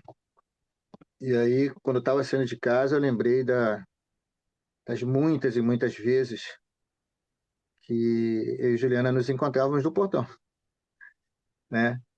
Ou saindo juntos, ou eu voltando do pedal e ela saindo. Ela para as atividades dela e eu para as minhas atividades. Sempre, sempre juntos, sempre próximos. Vou te falar uma coisa. Ontem, hoje eu penso muito, hoje eu estou melhor, graças a Deus, mas ontem eu pensei muito em quando eu chegava na sala, ela estava na sala, ela virava para mim e falava assim: Oi, papi, papi, aquele ir, arrastado, oi, papi. Ah, isso me faz muita falta. Manuel, quando ela faleceu, você até fez uma homenagem através da música do Chico Buarque, Pedaço de Sim, Mim, que também fala sim, sobre saudade. E eu sim. acredito, claro, que, como você compartilhou, ver sua filha ali no reconhecimento é uma dor imensa, pior dia da sua vida, mas os dias depois da ausência, no dia a dia, os detalhes, como você disse, da maneira como ela falava, da maneira como você via ela, até nas memórias das coisas dela, né, nos objetos, dessas saudades que você tem até dentro de casa, quais você poderia até compartilhar para as pessoas conhecerem um pouquinho da Juliana. Juliana tinha uma característica interessante, né? Ela é uma pessoa que. A única fase da Juliana em que ela não foi muito risonha foi na adolescência, o que é normal. Eu também não era muito risonho na minha adolescência, né? Não sei se você era, mas Não. na adolescência a gente arruma problema com todo mundo, né? É. Adolescente é um problema. Mas ela amadureceu muito rápido. O fato dela ter entrado para a faculdade muito novinha fez com que ela ter ido estudar esses 6 meses em Uberlândia, ela voltou bem mais madura. E, e a adolescência dela foi rápida. Tanto que ela falava assim: olha, não sei como é que vocês me aguentavam na adolescência, porque a adolescência é um saco. Ela falava isso, agora recentemente. Mas ela era muito risonha, muito, muito feliz. Era uma pessoa feliz. E mesmo quando não estava feliz, ela estava feliz. Não sei se você está me entendendo. Ninguém é feliz o tempo todo, ninguém é alegre o tempo todo. Mas os momentos de felicidade dela, ela demonstrava com muita, né, muita ênfase. E ela tinha um prazer enorme em estar conosco. Dia dos Pais, assim, por exemplo, normalmente ela levava a gente para almoçar. Não, não, não, vamos almoçar fora, eu vou pagar. Ano passado foi a mesma coisa. Esse ano provavelmente seria a mesma coisa também. Ela tinha essa característica de chamar de papi, mami. E quando ela saía de casa para ir a uma festa, ou encontrar com as amigas, ou namorar, né? Eu sempre falava com ela, Juju, chamava de Juju, né? E ela não gostava que nós chamássemos ela de Juliana. Era Ju ou Juju. Ela gostava do apelido. Então, quando ela saiu, eu falava, Ju, juízo nesse cabeção, hein? Ela falava assim, sempre. Ela sempre foi muito ajuizada mesmo. Muito ajuizada. Ela dizia pra gente onde ia, com quem ia, onde ia estar, né? Isso era uma coisa muito, muito legal nela. Muito legal. É, ó, essa noite eu vou passar fora, eu vou dormir na casa de fulana e tal. Problema nenhum. A gente sempre fala para ela, ó, você pode fazer o que você quiser, é só avisar, né? Porque se acontecer alguma coisa, a gente, né, procurar e tal. E sempre falava, sempre dizia. Por isso que lá nessa viagem da Indonésia, todos os passos dela, ela nos dizia, né? Tem uma coisa interessante da Juliana que eu quero contar, assim, mas é mais da infância dela. A Juliana era uma menina muito, muito espirituosa, muito espirituosa. Quando ela era criança, eu levei ela e a irmã, né, no shopping pra gente comprar um presente para a mãe, no Dia das Mães. E aí eu cheguei lá, criança, você sabe como é, né? Vai ao shopping, quer tudo, né? Ah, compra aquela boneca, ah, compra aquele vestido, ah, compra não sei o quê. Eu falei, não, não, hoje só vamos comprar coisa para sua mãe, até porque o shopping tá muito cheio. Só vamos comprar coisa para sua mãe, tá? O presente da sua mãe que a gente veio comprar aqui. Teve uma hora que ela largou minha mão, pequenininha, saiu andando rápido na frente.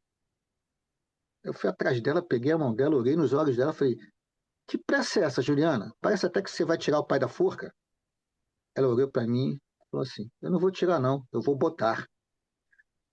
Como é que é espirituosa? Teve outra vez que a gente estava no carro, nós quatro, e Mariana já era maiorzinha, então eu já sentava no banco da frente. E aí, estamos indo, saindo acho que no restaurante, indo para casa, e Mariana, assim, na fase da adolescência dela, da pré-adolescência. Quando chegar em casa, eu quero ver o filme Um Homem de Família. É um filme que passou um tempo atrás. Assim. Eu quero ver o Homem com Homem de Família. Ia passar, acho que 11 horas da noite. Gente, que Mariana, você vai ver filme que vai passar 11 horas da noite, né? Essa hora de dormir. Não, mas eu quero ver um Homem de Família, eu quero ver um Homem de Família. Juliana, que estava no banco de trás com a mãe, virou para ela, para Mariana e falou assim: Mariana, preste atenção. Você quer ver o quê? Um homem de família? Olha para o teu lado. Meu pai, ele é um homem de família. Ela tinha essas tiradas desde criança, sabe? E continua tendo, né? A gente sente muita falta, né? Desses momentos, né? De, de convívio, né? O triste mesmo, Milena, é saber que isso não volta, né? O convívio não volta. Que vão ficar são as lembranças, né? As lembranças. Eu estou aqui agora na varanda do quarto dela, que é onde ela fazia de escritório. É o escritório dela. Ela trabalhava aqui, né? Que ela trabalhava home office, na maioria dos dias, né? Então era aqui que ela ficava. Eu entrei aqui, estou vendo a baguncinha dela, tá dando uma saudade dessa bagunça, né? A mãe que de vez em quando brigava com ela por causa da bagunça, normal, normal. Eu nunca briguei por causa de bagunça, né? Eu pensava aqui comigo, poxa, daqui a pouco ela deixa de ser bagunceira, né? É normal, é da idade. É uma bagunça organizada, só ela sabia onde estava tudo, né? Exatamente, ela sabia tudo, né? Eu, se fosse procurar alguma coisa aqui, eu não conseguiria achar. Mas, então, estou aqui no escritório dela, que ela fazia de escritório, e tudo me lembra ela, tudo me dá saudade. E Tudo me dá saudade. Manuel, quando até liberaram o corpo, fizeram a autópsia lá na Indonésia, e começa toda uma outra história, né? De como trazer o corpo, né? A prefeitura de Niterói ajudou, mas no momento da dor ainda ter que resolver mais problema é mais Sim, difícil ainda. sim. Graças a Deus aí, o Fernando, esse meu primo que eu falei, né? Que estava no aeroporto lá de Viracopos com a gente. O Fernando e Mariana cuidaram disso, né?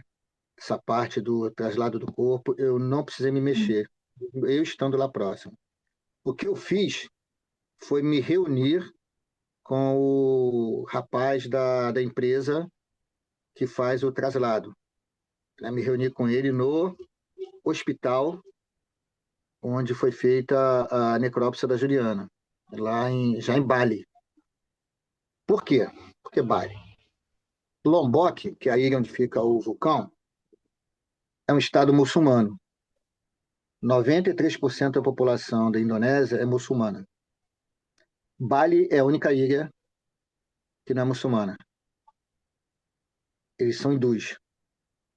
Então tem outra visão de mundo, né? De religião e tudo.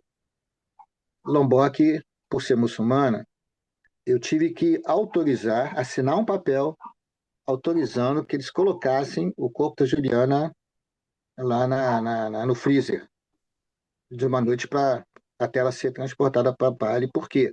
Porque teriam que despila para colocar o corpo lá. Então, eu tive que autorizar eles despirem minha filha, né? Coisa que qualquer IML, pai nenhum precisa autorizar isso porque é o procedimento normal. Eu tive que autorizar. E perguntaram se eu queria fazer necrópsia. Eu falei, quero. Você tem certeza? Tem. Aí eles vieram com uma história de que só tinha um legista em Lombok e ele estava inacessível. Eu entendi o seguinte: como é um Estado muçulmano, eles não fazem necrópsia. Hum. É uma violação da religião eles abrirem o corpo de alguém, né? Então, assim, mesmo a pessoa não sendo da religião deles, que é o caso da Juliana, eles não fazem, não costumam fazer. E aí, o que que aconteceu? Nós... não, aí eles falaram o seguinte, olha, o que que nós vamos fazer? Como o nosso legista está inacessível, inoperante, sei lá qual foi o termo que eles usaram, nós vamos ter que transportar o corpo para Bali. O senhor autoriza mandar os corpos? Eu autorizo, claro. Eu quero que faça a necrópsia, né? E aí, isso era à noite, né? Foi logo depois do reconhecimento do corpo. Aí no dia seguinte, eu teria que ir para o hospital, na cidade de Matarã. Eu já falei que Matarã é a cidade a 2 horas do Uhum. vulcão para 2 horas, que é onde fica, inclusive, o posto da Defesa Civil de lá. Nós fomos para Matarã, dormimos no hotel. Não, não, nós dormimos lá não. Dormimos no hotel atrás do vulcão, que a embaixada arrumou para gente. Atrás do vulcão, vi atrás do parque, né? Não do vulcão. Atrás do parque, numa rua lateral. E no dia seguinte nós fomos para Matarã, para o cemitério, para fazer o outro reconhecimento. E lá em Matarã, nós fomos recebidos pela vice-governadora da ilha. E o governador se justificou, eu achei muito interessante isso, eu não precisava de nada, justificativa nenhuma dele. Mas ele justificou que ele estava na Turquia para a formatura da filha, por isso que ele não foi nos receber e enviou a vice-governadora. Então estavam lá no cemitério a vice-governadora, o ministro da Defesa Civil, que é nacional, ele estava na reunião no dia anterior conosco, lá no parque, e estava também na reunião no hospital. Estava conosco a médica responsável lá do hospital, diretora, entre outros médicos. Estava também a maior autoridade policial da ilha, de Lombok, e estava conosco o chefe de gabinete do governador também. Além de outras pessoas algumas pessoas fardadas, outras que eu vi que eram funcionários do hospital, médicos provavelmente. E, e aí eles levaram o corpo da Juliana 1 hora da tarde, perguntaram se a gente queria ir junto para Bali, eu falei, não, não tem necessidade, né? Eu posso ir amanhã, isso será quinta-feira. Aí nós ficamos ainda em Matarã, e no dia seguinte nós fomos para Bali. E as autoridades lá foram muito simpáticas conosco. Tanto que meu problema não é com as autoridades da Indonésia, meu problema não é com a Indonésia. Eu achei a população da Indonésia extremamente dócil, hospitaleira. Gostei muito do tratamento que eles nos deram. E em momento algum eu falei mal do país, né? Às vezes eu recebo umas mensagens de pessoas dizendo que eu estou falando mal da Indonésia. Não, eu não falo, nunca falei e nem vou falar. Em toda entrevista que eu dou, qualquer postagem que eu faço, eu jamais falo mal da Indonésia. O meu problema é com a segurança do parque, né? Com a autoridade do parque. Eles não têm estrutura para receberem tantos turistas como eles recebem. Eles têm que melhorar a estrutura deles. Até Isso é porque se abrem uma trilha, né, é algo turístico que tem que pagar. Então, tem que ter uma segurança também, tem que ter uma garantia dessa segurança. Exatamente. Então, meu problema é com eles, não é com o povo da Indonésia, muito pelo contrário. Tanto na ilha de Lombok, nós fomos tão bem recebidos, que no mesmo dia da reunião lá, é, com as autoridades né, com a vice-governadora e tal, quando nós chegamos no hospital, tinha 4 banners enormes homenageando a Juliana. Enormes, assim. 4 banners homenageando a Juliana na língua deles, né? Não, tinha um em inglês. Os outros eram na língua deles lá. Mas com o nome da Juliana Marins destacado. Coroas de flores. Sabe? Eles foram muito é, atenciosos conosco. E naquele mesmo dia, nós saímos do hospital, né? Fomos para o hotel. Acabamos de chegar no hotel, ligaram para representantes da embaixada que foi conosco o tempo todo, todos os dias que a gente ficou lá, menos no último dia. Por quê? Porque precisava vir o atestado de óbito da embaixada, que fica em Jacarta, para a gente poder trazer para o Brasil. Para ter validade o atestado de óbito, ele tinha que ser dado pela embaixada de lá, para a gente poder chegar aqui e fazer a validação dele aqui em algum cartório. E aí, nesse último dia, o último dia foi domingo, no sábado, veio o ministro-chefe do consulado brasileiro na Jacarta. Ele pegou um avião e trouxe o atestado de óbito. Porque a Helena, que era que estava conosco o tempo todo, né, que era a secretária lá da embaixada, ela mandou a documentação, o atestado, não, o laudo da necrópsia. Ela mandou o laudo da necrópsia para eles via e-mail, sei lá. E em cima desse laudo da necrópsia, eles prepararam o atestado de óbito e o ministro, o chefe do consulado, veio nos entregar. Aí ele trocou com a Laura. A Laura voltou para Jacarta e ele ficou lá conosco até a gente vir embora. Ou seja, fomos muito bem acolhidos, muito bem tratados. Mas aí nesse dia da reunião com a embaixadora, nós chegamos no hotel, aí ligaram para a Helena, né, que era da embaixada, e nos convidaram para um almoço com a vice-governadora. A Helena falou: o senhor quer ir? Aí eu falei: olha, nos receberam tão bem que eu não tenho coragem de não ir. Seria uma falta de educação muito grande. Vamos. Aí nós fomos ao almoço, né? Almoçamos lá com ela e com o ministro, né? Aí o ministro saiu um pouco antes, nós continuamos lá conversando com ela e tal, até da hora da gente vir embora, né? Ela não fala inglês, a vice-governadora, né? Então precisava do intérprete e tal. E o ministro também não, né? Então tinha que ter para intérprete. Aí eu percebi que o meu inglês é muito melhor do que o deles, porque eles não falam nada, né? E aí, de tarde, voltamos para o hotel para tentar descansar um pouco.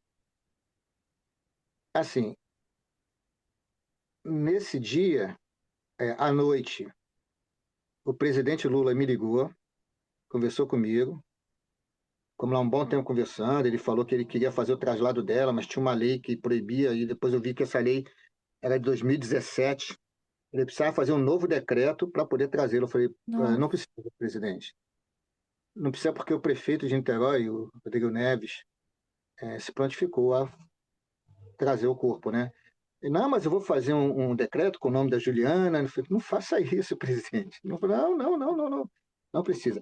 Ele acabou fazendo o decreto, entendeu? Ele só não botou o nome da Juliana, mas acabou fazendo o decreto que a partir de agora, em casos de. Botou lá, né, comoção nacional, sei lá o que ele botou, estaria autorizado a trazer o corpo. Eu achei interessante, para as próximas, né, oportunidades. Não sei exatamente como é o decreto, que eu não li o decreto, né? Mas acabou sendo feito. Mas aí na quinta, isso foi quinta. Na sexta, nós íamos para Bali, já estava tudo certo. Estávamos no hotel ainda. E o chefe de gabinete do. Na quinta-feira eu recebi umas flores e um cartão muito bonito, enviados pelo governador, que ainda estava na Turquia, lá de Lombok. E aí, na sexta, quando a gente estava indo para Bali, o chefe do gabinete do governador chamou a gente para um almoço. Aí seria o último almoço em Lombok. Eles não tinham obrigação nenhuma de fazer nada disso. E se não fizessem, eu não ia achar problema algum. Nenhuma autoridade tinha necessidade de nos receber, nenhuma autoridade tinha necessidade de oferecer o almoço. Foi uma cordialidade muito grande deles, né? Entendi assim. E aí fomos ainda almoçamos com ele, num lugar bonito lá, beira-mar, assim, que ele escolheu. Aí pegamos a barca saiu acho que 2 horas. Pegamos a barca para voltar para Bali, são 2 horas e meia de barco. Voltamos para Bali, fomos para o hospital que tinha uma reunião com o legista, já tinha concluído o laudo. Foi quando ele deu a entrevista para a imprensa, soubemos da entrevista dele para a imprensa quando a gente estava indo para lá no carro. Aí chegamos no hospital, ele já tinha dado a entrevista, já tinha dado. E assim, a entrevista ainda foi mal traduzida, né? Traduziram errado, porque disseram uma data errada do que estava no laudo, Nossa. e foi colocado uma data de falecimento da Juliane, na entrevista estava outra, saiu na imprensa, né? Que a gente leu na CNN, acho que foi CNN de lá. Então vocês souberam até pela mídia antes mesmo do. Sim, sim. E a gente estava indo para reunir com ele. Ele nos Nossa. E aí ele, sei por quê, né? Ele Hum, resolveu falar isso para a imprensa antes de falar para a gente. Porque assim, a imprensa de lá cobriu muito o caso da Juliana. Não fomos só nós, não foi só a brasileira, não. A imprensa da Indonésia cobriu muito o caso dela. Tanto que eu já recebi umas mensagens de lá, em inglês, dizendo assim: o senhor é muito famoso aqui na Indonésia. hum, E olha que eu não apareci uma vez sequer lá, porque eu não quis que me filmasse ou me fotografasse lá, não quis. Em momento algum nós quisemos ser fotografados ou filmados, né, na Indonésia. Tanto que no dia que a embaixadora não, a vice-governadora foi dar entrevista lá no hospital, cheio de repórteres, nós saímos por uma porta lateral para ir embora, entendeu? Nós não quisemos. Mas mesmo assim tem essa história, né? Mas e aí chegamos lá, ele já tinha dado a entrevista, e aí a gente viu que, por traduzir errado, ele se expressou mal, porque muitas coisas que estavam na reportagem, que a gente leu no carro ainda, uhum. estava na reportagem, estava diferente do laudo, o laudo estava diferente, a data de morte, tudo isso estava diferente. Mas isso era o quê? Foi sexta. Sábado nós ficamos esperando o ministro do consulado chegar com o laudo não, com atestado de óbito, e a gente ficou na dependência da marcação da volta da Juliana, do corpo, né? E aí tinha ficado E certo. até preservar o corpo, né? Porque vocês também fizeram uma outra autópsia aqui no Brasil e ter todo esse cuidado. Sim. E aí, quando a empresa de lá, que faz o traslado do corpo, eles decidiram. Não, e aí tudo bem, ficou tudo certo, né? A prefeitura já transferiu dinheiro para eles, tudo certo. E eles foram comprar a passagem para trazer o corpo, né? Na Emirates. E aí, tinha vaga de Bali para Dubai. Do voo de Bali para Dubai tinha, mas de Dubai para o Brasil, para o Rio, não tinha. Para o mesmo. Aquelas vagas casadas, né? Você compra uma passagem, Rio, Dubai, Rio, Bali, você vai ter que obrigatoriamente que pagar em Dubai, trocar de avião. Ou se for via Doha, vai ser a mesma coisa. Então, no primeiro avião tinha vaga, no bagageiro, no segundo não tinha. Então ficou naquela história. Vamos esperar, vamos marcar. Aí, como tinha marcado que de ser no domingo, aí no sábado eu e Camila compramos passagem para o domingo. E o Sadi Neto, né, meu sobrinho Neto, ele falou assim: olha, eu só vou sair daqui, vocês vão, mas eu vou ficar um pouco mais, porque eu só vou sair daqui com o corpo da Juliana. Ele ia para Lisboa, né? Dia que o corpo saiu, sai. Então não precisa nem comprar passagem para mim. Agora, E aí ficamos assim, mas para nós, para mim e para Camila, o corpo viria junto com a gente, no mesmo voo. Compramos passagem para o mesmo voo. Quando já estávamos no aeroporto e soubemos dessa história. Aí o corpo só pôde vir no dia seguinte.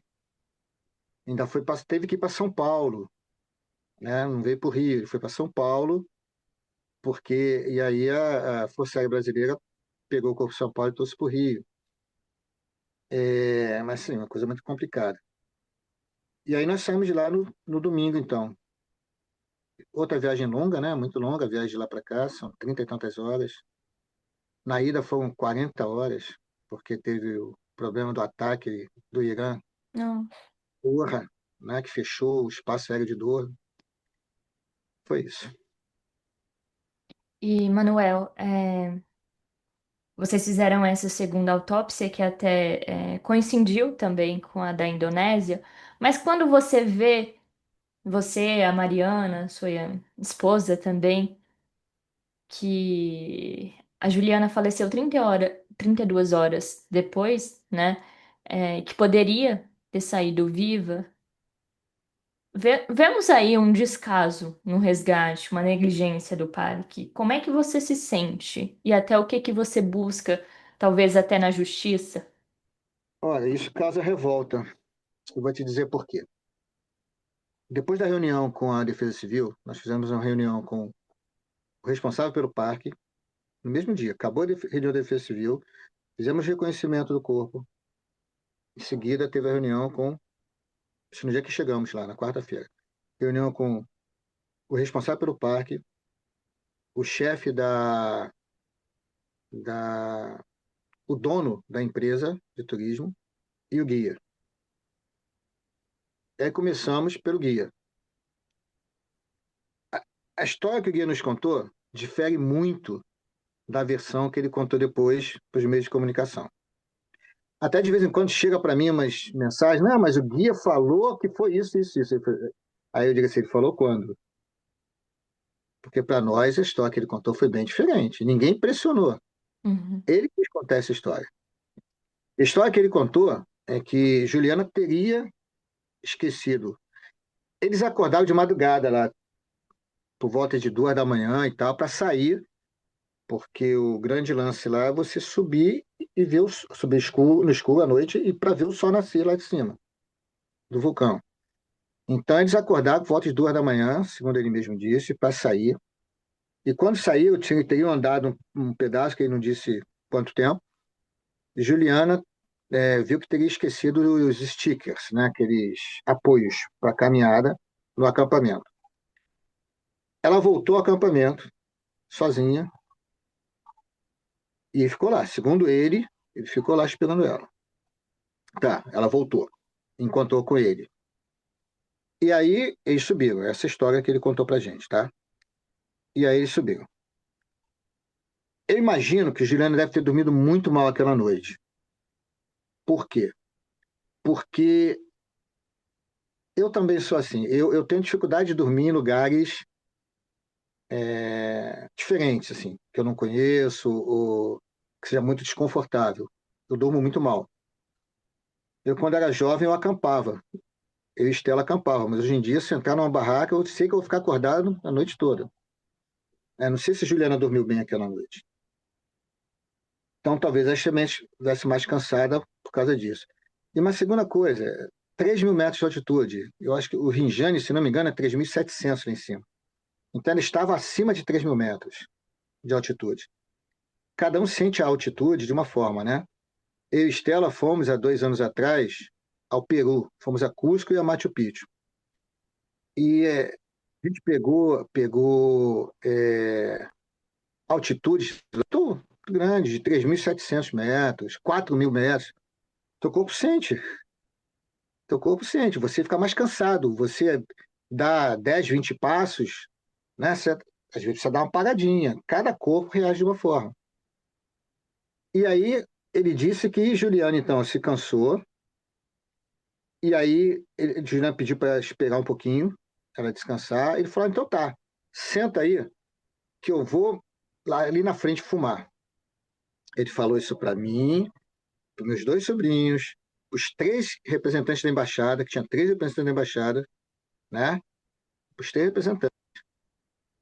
Para a Lara, que era uma moça que estava lá, era turista, e desde que ela soube o que tinha acontecido com a Juliana, ela ficou o tempo todo lá no parque, pedindo informações, e o namorado dela. Éramos 8 pessoas. O guia falou na frente de 8 pessoas que ele tinha, então, deixado a Juliana ali, se afastou por 5 a 10 minutos para procurar um lugar confortável para fumar. Ele falava em inglês, mas quando o inglês dele não era muito, não dava muito para entender, o guia, perdão, o funcionário da embaixada, que era da Indonésia, e fala o mesmo idioma que ele, perguntava no idioma dele se é aquilo mesmo que ele queria dizer. Ele falou, é isso mesmo, tá, então é isso mesmo que ele está falando. Ele se afastou de 5 a 10 minutos para fumar, ficou fumando por 30 minutos. Quem fuma por 30 minutos? E por que não fuma do lado dela? Ela jamais ia mandar ele sair. Quando ele voltou, ou seja, ele levou de 40 a 50 minutos para voltar. Quando ele voltou, não viu Juliana. Se eles saíram por volta de 2 e pouca, 3 da manhã, e se Juliana caiu às 4 da manhã, E Manuel, como até as outras pessoas que estavam na trilha, você chegou a conversar com alguém que estava junto na trilha? não, eu particularmente não. Uhum, Eu não conversei. Acho que Mariana chegou a falar, mas eu não sei, não tenho uhum, certeza, tá? Eu não conversei. E aí, assim, o que eu soube foi através do guia mesmo, uhum. né? Que as outras pessoas do grupo seguiram em frente e ele teria ficado com a Juliana, foi o que ele falou. Mas teve esse ato de tempo, né? E Quase aí uma hora, ele disse que ficou lá 50 minutos e quando ele voltou ele já não viu mais ela, foi isso? viu mais, não viu mais. Se ela caiu às 4, como disse o Bassarnas, e ele foi vê-la depois das 6, ele ficou quase 2 horas sem ver a Juliana. Ou 2 horas, né? 2 horas sem ver a Juliana. Então, assim, ele. Esse foi o nosso primeiro problema com o guia. Depois teve o problema com a empresa de turismo, que é a chefe do guia. Manuel, O eu guia posso até te perguntar, não sei se você sabe a resposta, mas quando a Mariana caiu, né, Juliana, turistas, a Juliana Ju- caiu, turistas até próximos que espanhóis que viram, então a atividade no parque continuou. continuou. Nos dias seguintes continuou. Não parou em momento algum. Você sabe algumas filmagens que aparecem do resgate de Dos pessoas? drones. Aham. Foi tudo turista. Os turistas que passavam por lá, entendeu? E Continua aberto. nem no dia que retiraram o corpo, Continua aberto. tudo continua. Continua aberto. Quando a gente estava lá, vários turistas estavam chegando. Não, chega num ponto até de desumano isso. Sim, totalmente. Negligência total. Isso que eu te falei, que a questão toda foi negligência, entendeu? Negligência. E aí o chefe o dono da empresa de turismo, ele, quando a gente falou com ele ficou calado. E numa posição assim, ó, essa cara assim, sabe? Tipo assim, caraca, essa reunião não vai acabar não, né? Sabe? De total descaso. Ele ficou assim. E aí nós primeiro perguntamos para o guia, você tem alguma certificação? Você fez algum curso para ser guia turístico? Não. Aí perguntamos ao chefe dele, como é que você contrata pessoas, né, que não têm uma certificação, que não fizeram curso nenhum para ser guia turístico e tal? Se calou. Aí foi perguntado ao parque, né, responsável pelo parque. Como é que vocês deixam, né, pessoas que não são, que não têm nenhuma formação específica, Experiência até. experiência? O cara é um garoto, né? Ele tem uns 20 anos, se não me engano, aquele rapaz. Ele é um garoto. Como é que você deixa essas pessoas serem guias aqui e tal? Como é que vocês deixaram ele? Aí o responsável pelo parque disse assim, porque eles estão no sistema. ele está no sistema. Quer dizer, qualquer pessoa que esteja no sistema deles lá pode seguir. Entendeu? Se alguém chegar lá e dizer assim, ó, eu cresci aqui, subi esse morro 200 vezes já quando era criança. Ah, então tá, então você pode seguir. É mais ou menos assim que funciona lá. Eles não têm controle nenhum. E quando nós vimos a ficha no computador, foi até o meu sobrinho que viu. Ele foi lá e disse assim, ela tem ficha de entrada aqui no parque? Tem que ter, né? Tem. Eu quero ver. Aí viu a ficha dela, tava lá, Julian, país Itália. Como é que a gente sabe que era ela? Pelo número do passaporte. O número do passaporte era o número do passaporte dela. Entrada dia 20, check-in dia 20, check-out dia 21. Como se ela tivesse saído do parque no dia 21, que foi o dia que ela caiu. Né? Então, se realmente ela não tivesse sido resgatada, até hoje a gente já está procurando ela. Em qualquer lugar, menos no parque, porque o parque disse que ela tinha saído. Meu Deus. Isso já para mim Emanuel, já não. beira. Exato, não foi a primeira vez. E para mim isso é má fé. Isso não é nem negligência. É má fé. Diz que ela saiu, porque qualquer coisa a gente, né? A gente tira a nossa responsabilidade. Não somos responsáveis. Ela saiu, até aqui na ficha dela que ela saiu. Meu Deus. É má fé. Má fé. Não, Aí vocês só você. souberam por causa dos turistas que entraram em contato. Não saberíamos. Estaríamos até hoje procurando onde é que Juliana está. Né? E, ou então já estaríamos meio que. Porque tudo passa na cabeça, né?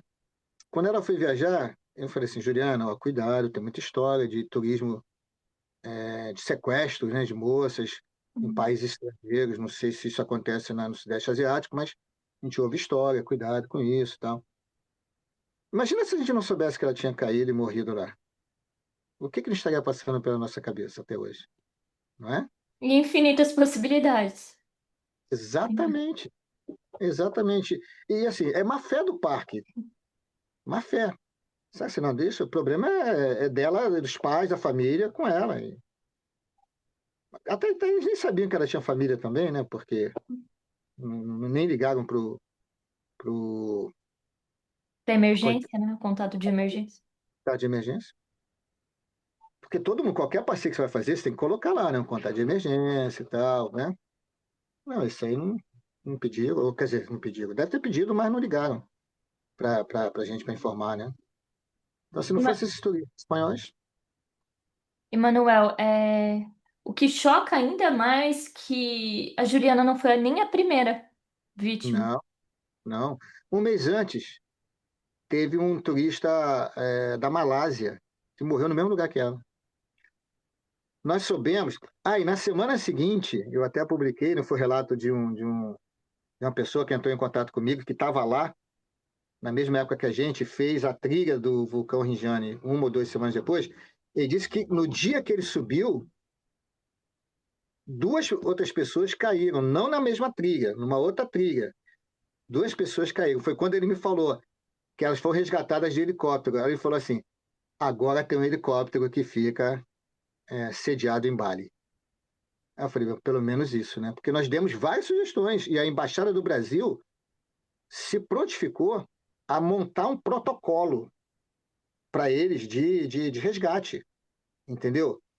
E eu dei várias sugestões lá. Uma era o helicóptero, a outra era é, colocar guarda-corpo ou pelo menos cordas nessas partes mais perigosas, né? É, eu já fiz várias trilhas no Brasil, várias viagens. E eu tinha feito a trilha que eu fiz mais recente, que foi na Chapada Diamantina, tinha uns trechos mais difíceis que tinha uma corda para você segurar, né? Você subia segurando aquela corda. Eu fiz trilhas em Foz do Iguaçu, que você também tinha corda. Eu fiz trilhas em Canela, que você também tinha uma corda para você segurando, né? Ou tinha um guarda-corpo, alguma coisa. Eu fiz trilhas em vários lugares, que você tem como você se resguardar. Ainda mais que ali, que sendo um abismo, né? Tendo um abismo ali, tinha que ter alguma coisa para você segurar. Não digo botar na trilha toda, porque não precisa. A maior parte da trilha é segura. Caiu, você vai no máximo quebrar um braço, ou Não vai ser uma coisa tão grave.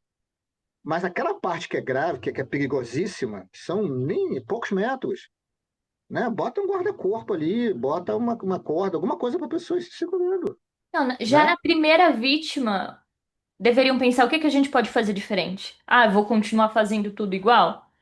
Né? Olha, nos últimos 5 anos, teve 155 acidentes lá. Com o número de mortes, eu até esqueci, não sei se é 50 e tal, já não lembro o número de mortes, mas eu lembro o número de acidentes. Teve um número grandioso de acidentes. Aí nós fizemos uma conta rápida, né? Eu não sou da área de exatas, mas o meu sobrinho, o neto, ele é engenheiro de computação. Então ele rapidinho fez uma conta de cabeça. Ele disse: olha, se em 5 anos, sei lá, os últimos 5 anos, teve tantos acidentes, vamos tirar 2 anos de pandemia, que houve restrições de viagens, né, em vários países. Vamos tirar esse tempo de pandemia. Vamos ser que, não, fez uma conta rápida lá. Isso dá um acidente a cada 5 dias, seja fatal ou não fatal. A cada 5 dias tem um acidente lá, nesse vulcão. Entendeu? Na semana seguinte, teve um que o rapaz caiu por 200 metros e não morreu porque ele ficou preso num, numa fenda da rocha e ficou preso ali. Então, conseguiram resgatar ele a 200 metros, que provavelmente foi mais ou menos onde Juliana deve. Não digo o local, né? Mais ou menos a distância que Juliana deve ter caído na primeira vez. Conseguiram resgatar, né? Porque agora eles têm helicóptero. Aí tem gente que diz assim, mas o helicóptero não pode sobrevoar lá porque vai levantar a poeira vulcânica. Não, mas o helicóptero não precisa pousar no vulcão. E pode pousar onde for seguro.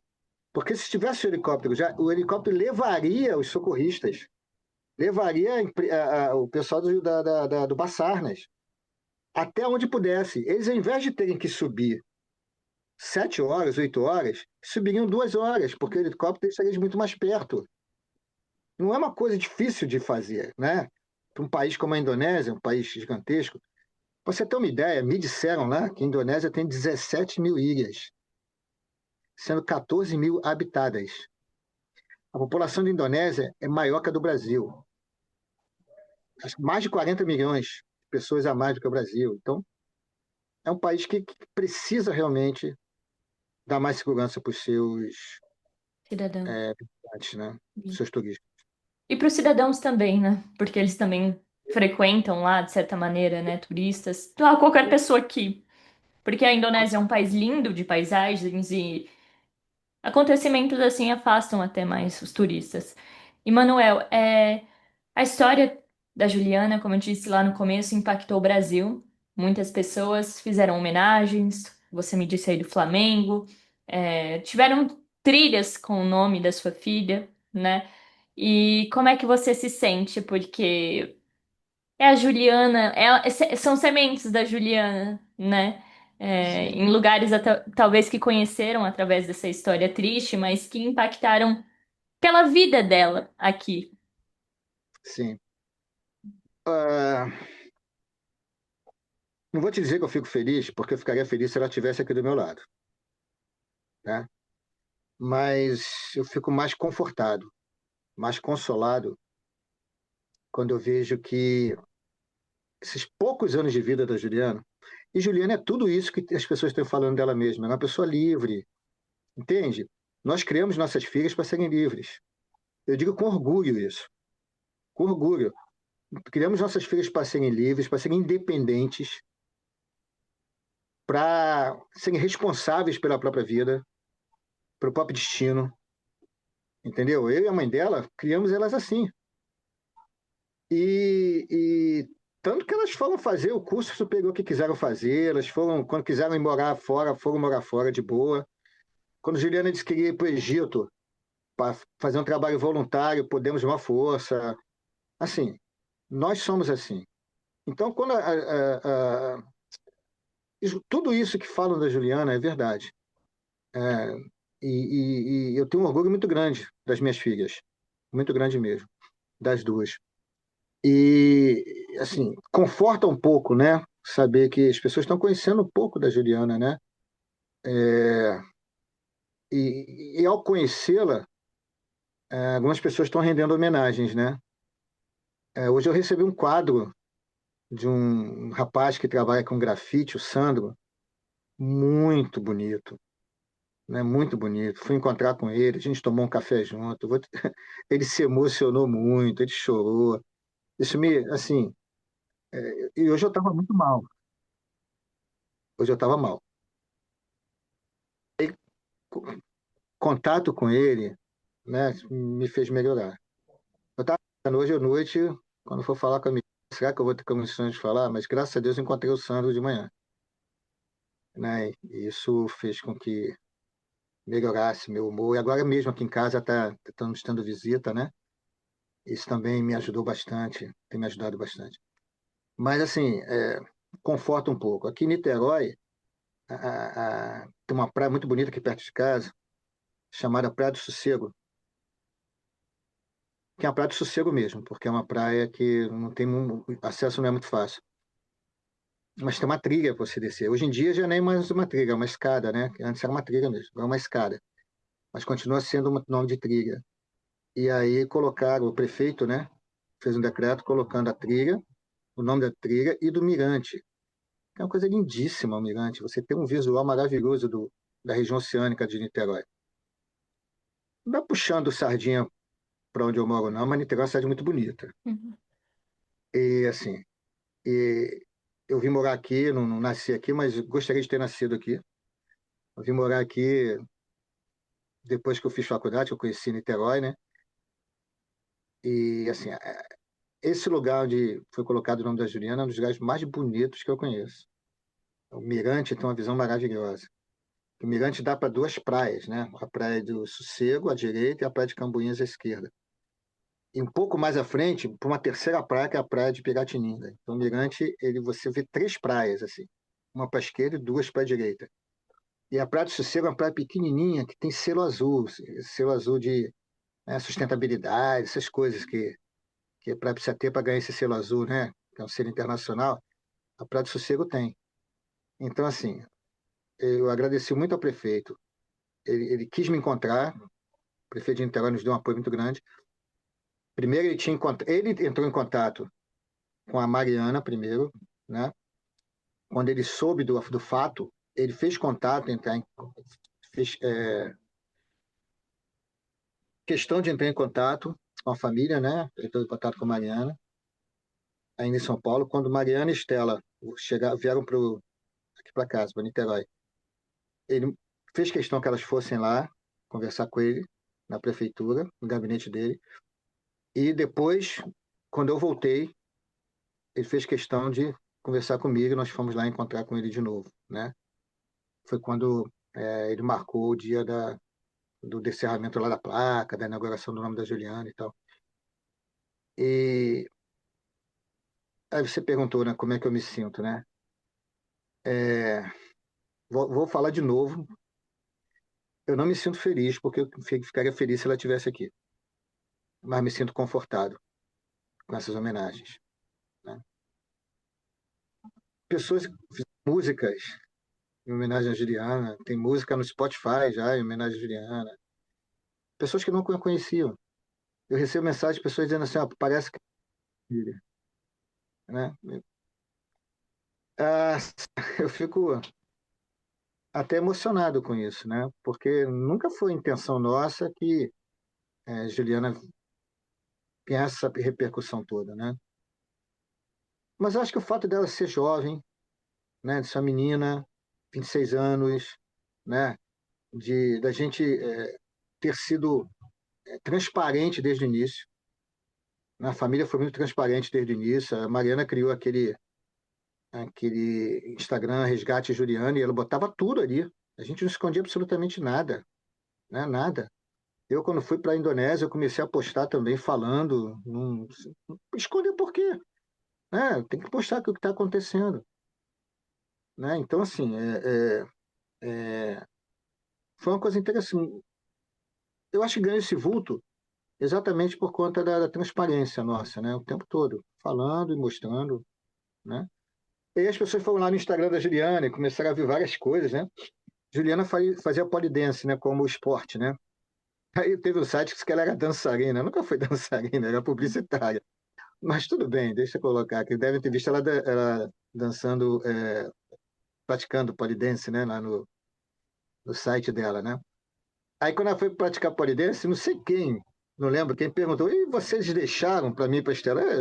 Aí, aí a Juliana estava perto e falou assim, foi minha mãe que me incentivou a ir pro pole dance. Estela que foi com ela lá e tal. E ela fazia como esporte. E ela só se apresentou, acho que 2 ou 3 vezes na vida, e foi de exibições da academia, que a pessoa da academia, Uhum. os que se destacavam, a Juliana era muito forte fisicamente, né? Que ela fazia muita atividade física. As pessoas que se destacavam, né, eles convidavam para ir lá e fazer parte de uma apresentação e tal. Então, a Juliana foi, e todas que ela foi, a gente ia junto. Ela nos levava junto, né? Então tem uma, e a ela e mais 1 ou 2 pessoas da mesma academia, que eram os melhores, né? Que eles chamavam e tal. E assim, nunca foi dançarina, nunca se apresentou profissionalmente. E se fosse, também não teria problema nenhum. Problema algum, né?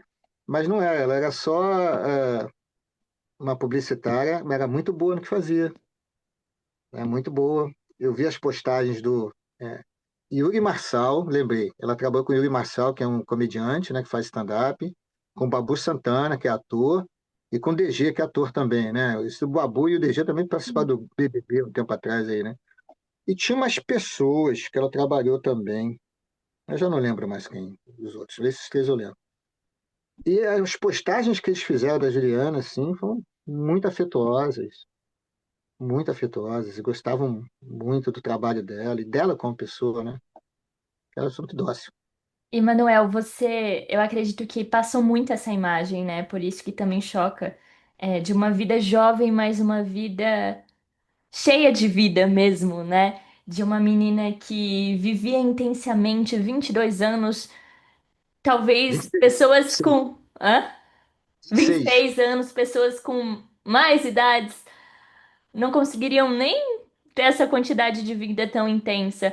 Tem até um provérbio africano, que isso também não exclua a negligência, né? Mas tem um provérbio africano que diz que espere que quando a morte chegar, ela te encontre vivo.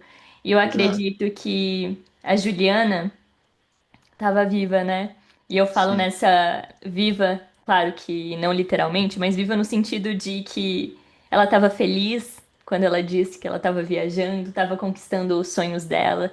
Ela tinha pais que apoiavam ela, né? Uma irmã também, que não só nesse momento difícil, mas eu acredito que nos momentos felizes também estava junto, nos churrascos, nas músicas, nos spots.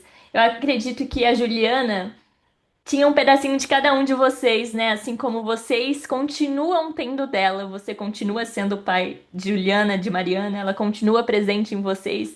E como você compartilha a música Pedaço de Mim, né? Uma saudade do corpo físico, mas presente ela continua nesse pedaço dentro de ti, né? Que eu acredito que você, como pai, incentivou o esporte, incentivou a muitas coisas, mas ela também, como filha, te ensinou muito, né? Foi. Principalmente sobre amor. E tá completando aí um mês e eu sei que quando chega principalmente perto de datas, os lutos ficam cada vez mais difíceis, Manuel. Então eu quero te agradecer, porque mesmo nesse momento difícil, independente de quanto passe, né, perder uma filha não é uma dor que tenha um tempo exato de passar, porque é uma dor imensurável. Não é uma doença que tem cura. É uma dor que vai estar ali.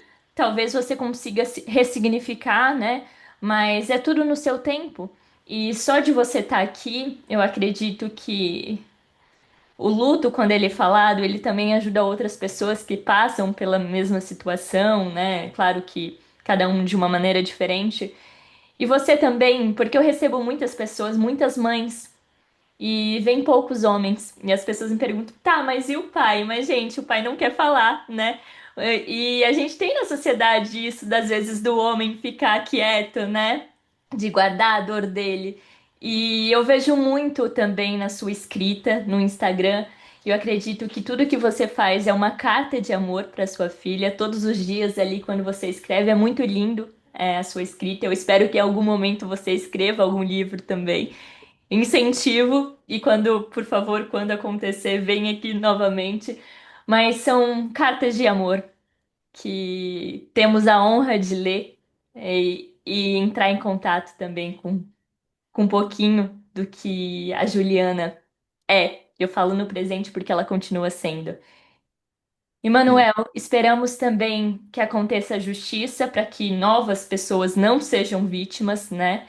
Que o turismo da Indonésia possa acontecer de uma maneira segura, não só na Indonésia, em todas as partes do mundo, que sirva como exemplo também, né? Independente de onde seja, que seja um lugar seguro e que não ceife sonhos, né? Porque ela estava lá vivendo sonhos.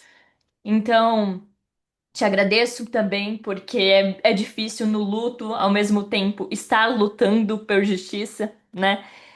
E te agradeço por estar aqui, como eu já disse, nesse momento difícil, mas tá aqui gentilmente e humildemente compartilhando comigo e às pessoas que estão aqui assistindo. Muito, muito, muito obrigada, Manuel. Eu que agradeço, Milena. Foi muito bom falar com você. E espero que tenha ficado claro, né, um pouquinho do que era a vida da Juliana, né, de quem ela era e da pessoa maravilhosa que era ela. Muito obrigado.